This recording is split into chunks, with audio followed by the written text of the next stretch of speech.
Gary, any team news, particularly the internationals coming back? Yeah, we've had. I think it's always a challenge because you can get plenty of work done, but reality is you've got sort of 10, 11 players there. So we had, I think probably 8 or 9 returned this morning.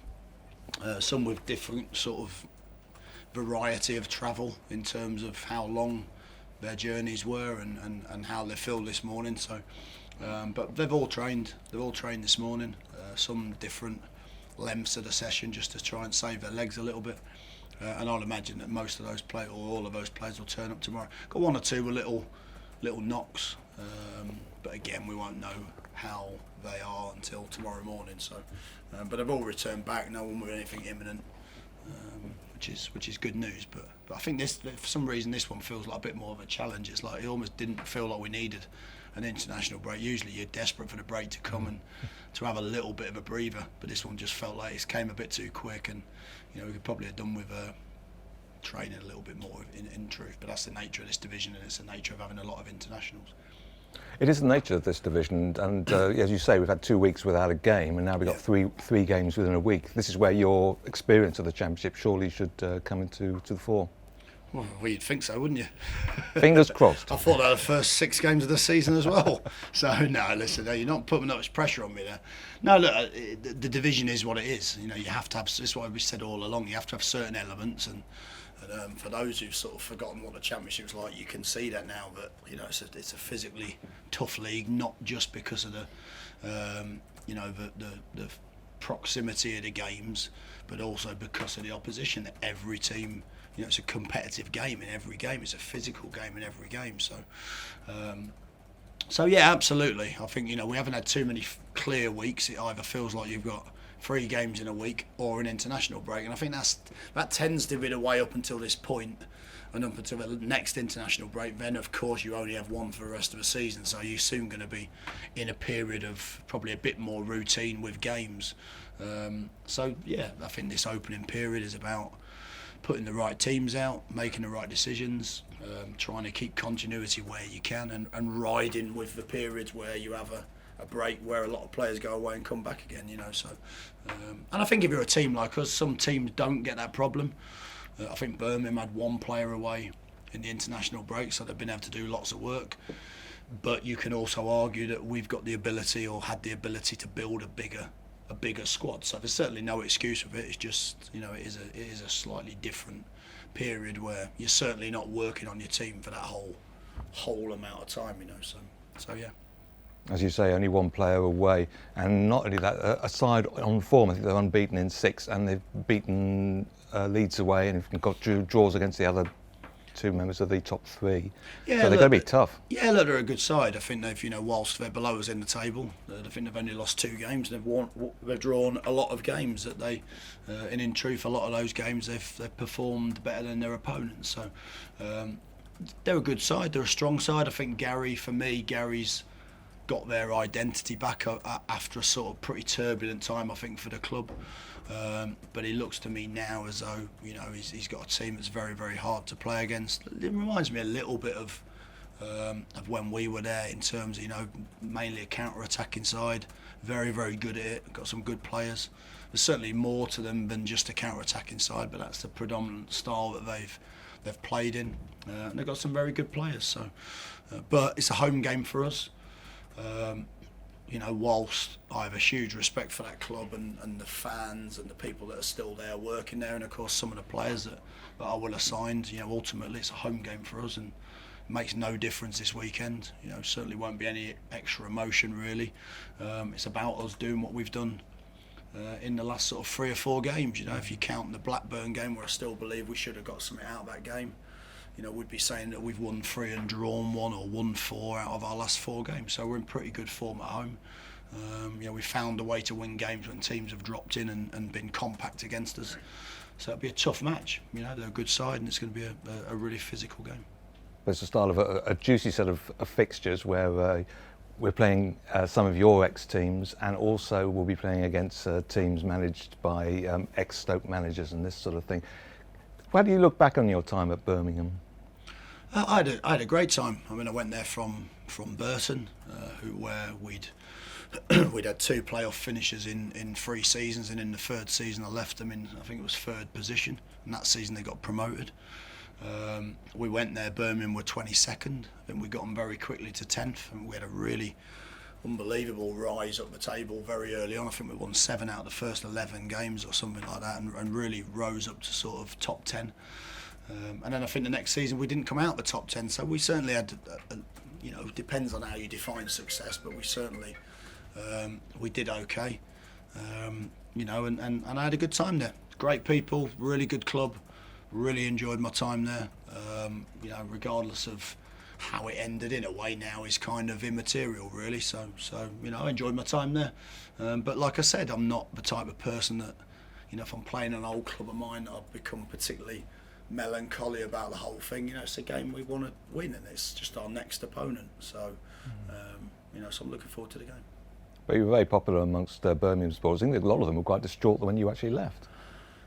Yeah, I think, I was popular, I think, for myself and the staff for the job we did, and then I think it's always the same, that when you leave, that for different reasons, all sorts of rumours come out that probably sully that time that he had there, I think unfairly, and you can't really control that side of it, so, but from my point of view, it came as a surprise at the time. I think in some ways it's probably made me a better manager for that. I mean, people say that you're never a real manager until you've been sacked, because you're always fearful of that moment. But when you've had it happen to you, it doesn't hold any fear anymore. So you just make decisions based on what you think is right, rather than worrying about whether you'd lose your job over it. So I think it helps you as a manager. But certainly looking back on that period of time there, I had a great time. We talk about it quite a lot as staff, like some of the games. We played Watford in the 2nd game of the season. The team hadn't won at home for a long time. We scored a goal to win the game, and the atmosphere was incredible that night, because it felt the start of something new. So we had some great moments, but history is such that it's in the past, and it doesn't really have any real bearing on what's going to happen now. So yeah, it's a great period of my career as a player as well. And I hold a lot of affection for that club, but ultimately I'm not there. Gary's trying to get a result for his team to maintain their good form, and we're trying to get a result for Stoke City because we want to be successful here. Well, it seems like the start of something new and something exciting here, because we just heard that ticket sales are really up for this game, could be close to a full house. What were they calling for the game today? I think the biggest thing for me is it's on the back of some good results for us. It's on the back of improved performances. I think if you look at our last 8 games, actually I think we'd be 4th in the form charts. So we're actually doing a lot wrong over a bigger period, not just the last couple of games. I think that we can all see that we've showed some improvements. For what it's worth, I think we've made the 2nd most passes in the division this season. So again, we've trying to change a style of play that we feel can be dominant in a division, rather than play well sometimes. So it takes time to build that style of play, I think. And Saturday really is an extension of that run. We want to keep the run going. We know how tough the game will be. What I would say is the fans coming in numbers will add to the atmosphere. It'll add to the game. It'll help us massively. I've said that before. The fans can have a massive impact on the game, just as 3,000 Blues fans travelling for their team can also have an impact on the game. And that's what that's what football's about. We want some great games at the Bet365 Stadium. It's as simple as that. We hope we're successful in them, but ultimately that's what you all want to be part of, those hotbed atmospheres that are enjoyment to go there and watch a hopefully not too frenetic a game, but a really feisty sort of championship affair. Thank you. Has there been any benefit for the international break? I know you said it come at the wrong time, but because of the energy that the players have perhaps used in that Norwich game, is there a bit of benefit from some of them having a bit of a rest? I think you get a benefit sometimes from those players having a rest. I mean, you get a benefit from being able to work on certain things. I think just the reality is you can't work on as much. I mean, I listened to something on a radio station earlier talking about every single Premier team's got it where, people think that you can do loads of work, whereas the reality is all of their squad, virtually bar none, in every Premier League side, virtually are back this morning, preparing for a game Saturday. So it's actually a challenge. It's a good challenge, but it's a challenge. I think for us, probably 6 or 7 of our starting lineup were away, but it's a different stimulus for them. It's, you know, you often get players come back. Actually, some come back elated by the results, as you can imagine. In our camp this morning, there'd be some not quite so elated with his results. James McLean being that man, still festering, I think, in his mind. But the reality is they'll come back. There's a bit of rivalry. It's amazing that because of the rest of the players are working almost in a smaller group, but you know, as soon as everyone else comes back together, the atmosphere is usually a lot better on that first day back. You know, because they've got a little bit more teammates to sort of, you know, create a little bit of a buzz off, you know, in training and all sorts. So it's been a good atmosphere this morning. I just think that sometimes you could probably, in an ideal world, you'd have probably 2 international breaks before Christmas, spread out a little more, and you'd probably have 2 afterwards, whereas you get 3 and then 1. And it feels like you get these 3 and you can't really get into any sort of routine training wise. So just a challenge, but it's been like that for a few years, and certainly, you know, I'm not bemoaning the fact. I'm just explaining to you what an average week's like in the international break. That must be frustrating. I know you said other managers go through this, but let's take you as an example here, on the back of the performances that you've had and the results that you've had, to then have a dressing room that's probably bouncing at Carrow Road, to then disappear, to then all come back again 2 weeks later, or nearly 2 weeks later. And you mentioned there, like, James McLean's a little frustrated, so he's lost that little bit of momentum in some ways, what he had with Stoke. So how do you build that back up again? Yeah, I mean, look, I'm tongue-in-cheek with Macca, because of course the 2 Welsh lads are probably in a better spirit than he is this morning, but he was fine.